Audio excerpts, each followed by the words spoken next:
When you think of Buddha, what comes to mind? A god? A symbol of peace? Perhaps the founder of a religion, like a patron saint? What if I told you that Buddha is not a god, and that his name wasn't Buddha?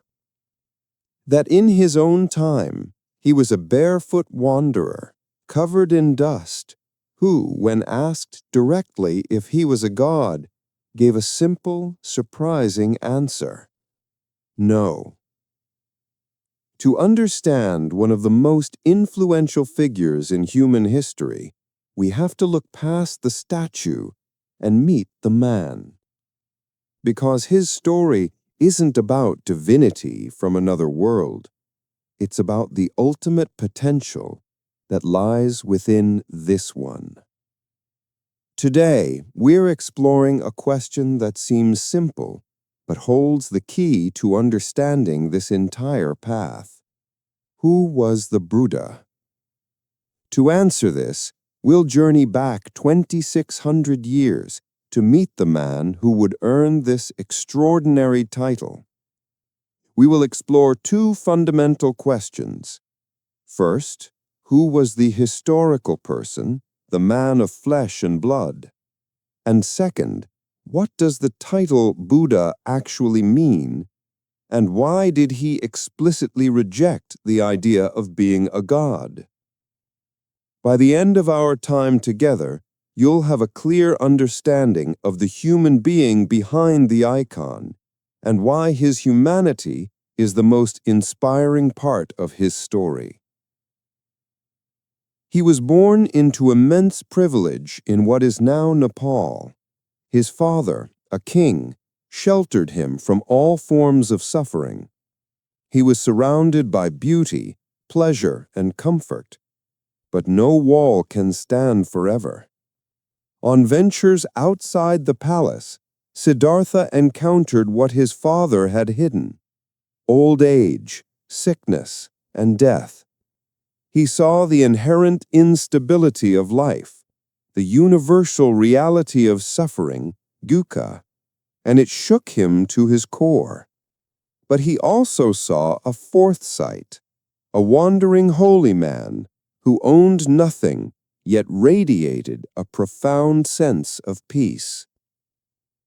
Siddhartha realized that his life of pleasure was a fragile illusion. At the age of 29, he left his palace, his wife, his newborn son, and his royal destiny behind. He went into the forest to find an answer to the problem of human suffering, an end to it that was real and lasting. He spent 6 years studying with the greatest meditation teachers and practicing extreme self-mortification, believing that by punishing the body, he could liberate the spirit. He nearly starved to death, but found that this too was not the answer. It was only when he remembered a moment of simple, clear awareness from his childhood and decided to nourish his body that he discovered the middle way, a path of balance between the extremes of sensual indulgence and severe asceticism. Sitting beneath a tree, now known as the Bodhi tree, he resolved not to move until he found the truth. Through a night of profound meditation, he turned his awareness inward and saw the fundamental nature of reality, the arising and passing of all phenomena, the cause of suffering, and the path to its cessation. In that moment, Siddhartha Gautama ceased to exist, and the Buddha emerged. So what does that title, Buddha, actually mean? It's not a name. It's a title from the ancient Pali language. It comes from the root Bud, which means to awaken. The Buddha, then, is simply the awakened one. He awoke from the dream of confusion, craving, and aversion, that defines ordinary existence. He awoke to the true nature of reality. This awakening is called Bodhi, or enlightenment. This brings us to our second, crucial question. Was he a god? The answer comes from the Buddha himself. In the Dona Sutta of the Pali Canon, a Brahmin named Dona saw the Buddha's unique footprints and was astonished. He tracked him down and asked, "Sir, will you be a deva, a god?"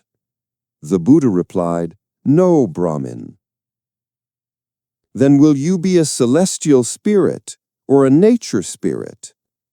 "No, Brahmin." "Will you be a human being?" "No, Brahmin." Confused, Dona asked, "Then what, sir, will you be?" The Buddha explained that he had eradicated the deep-seated mental taints, asavas, that would cause him to be reborn as any of those beings. He had uprooted greed, hatred, and delusion at their source. And here we arrive at our core analogy. Analogy, the dreamer and the one who woke up. Imagine that all of unenlightened existence, the cycle of birth and death, or samsara, is like a vast collective dream.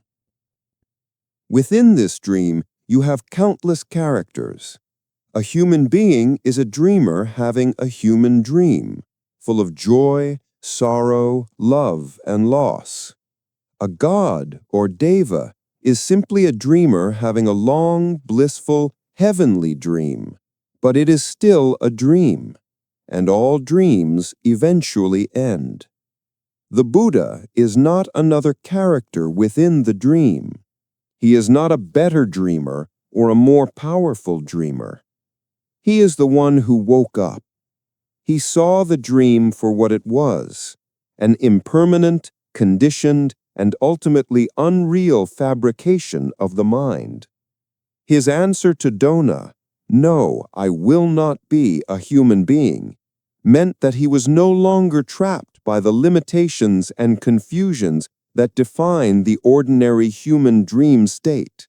He was awake, and his reality was now governed by clarity, not delusion. This distinction is not just ancient philosophy. It is the most empowering and radical aspect of the Buddha's teaching. So what does this mean for us, right here, right now?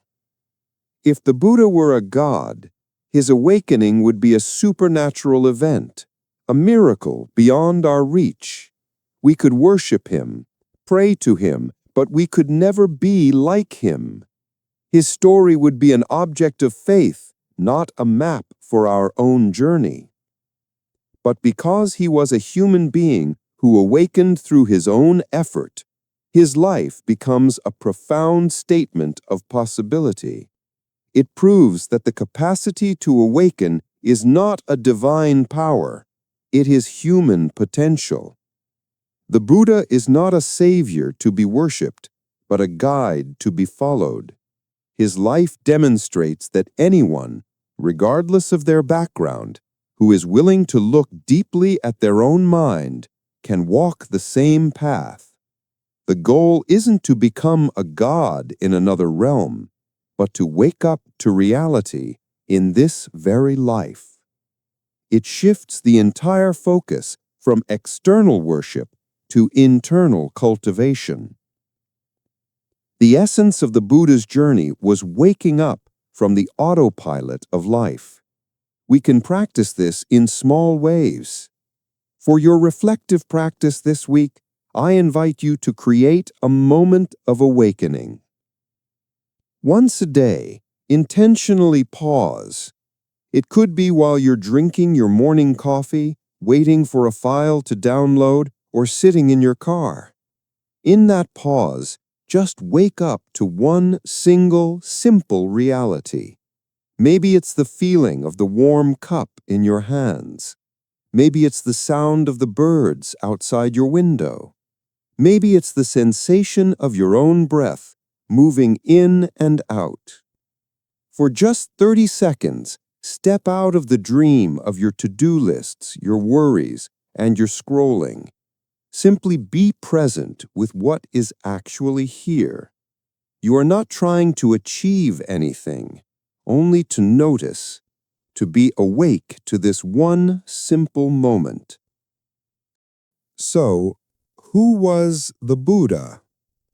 He was Siddhartha Gautama, a man who confronted the deepest questions of life. But he became the Buddha, the awakened one, a guide who showed through his own human effort that freedom from suffering is possible for us all. He was not a god to be placed on a pedestal, but a person who serves as a testament to our own profound potential to wake up. If this exploration has clarified your understanding, please support our channel by liking this video and subscribing. And for our community reflection, I invite you to share in the comments. What is one small part of your daily life you would like to wake up to more often? Thank you for joining us on the Mindful Compass.